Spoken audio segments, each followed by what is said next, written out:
வணக்கம் உறவுகளே.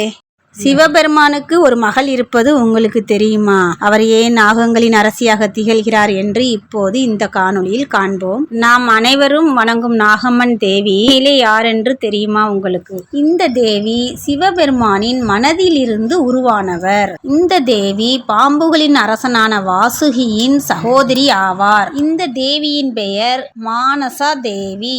இவரது சகோதரரே வாசுகி சிவபெருமானின் கழுத்தில் மாலையாக சூடப்பட்டவர். இந்த மானசா தேவி மிகவும் அழகானவர், ஆனால் மிகவும் கோபக்காரரும் கூட. இவர் கையில் பாம்புகளுடன் தாமரை மலரின் மீது அமர்ந்து காட்சி அளிக்கிறார். விஷத்தினால் ஏற்படும் பாதிப்புகளை நீக்கும் சக்தி உடையவர் இந்த மானசா தேவி. இவரை விஷஹரி என்றும் அழைப்பார்கள். சிவபெருமானின் மகளாக இருந்தாலுமே பார்வதி தேவிக்கு மானசா தேவியின் மீது ஆரம்பத்திலேயே நல்ல அபிப்பிராயம் இருக்கவில்லை.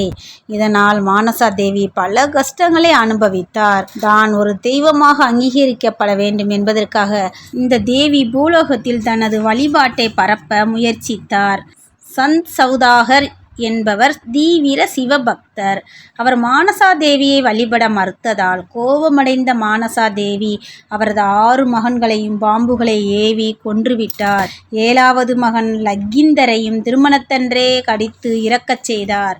ஆனால் லக்கிந்தரின் மனைவி பெகுலா தனது கணவனின் உயிரை மீட்டெடுக்க கடுந்தவம் புரிந்து இறுதியில் மானசா தேவியின் அருளை பெற்றார். பெகுலாவின் பக்தியை கண்டு சந்த் சௌதாகரும் மனமாறி மானசா தேவியை வழிபடத் தொடங்கினார். முக்கியமாக மேற்கு வங்கம், ஒடிஷா மற்றும் வட இந்தியாவில் மானசா தேவி வழிபாடு பிரபலமாக இருக்கும். பாம்பு கடி மற்றும் விஷ நோய்களில் இருந்து காக்க மக்கள் இவரை வேண்டுவார்கள். நம் தமிழ்நாட்டில் இவரை நாகம்மா என்று வணங்குகிறோம். இந்த நாகம்மா தேவியின் கதை பிடித்திருந்தால் லைக் பண்ணுங்க, ஷேர் பண்ணுங்க, சப்ஸ்கிரைப் பண்ணுங்க.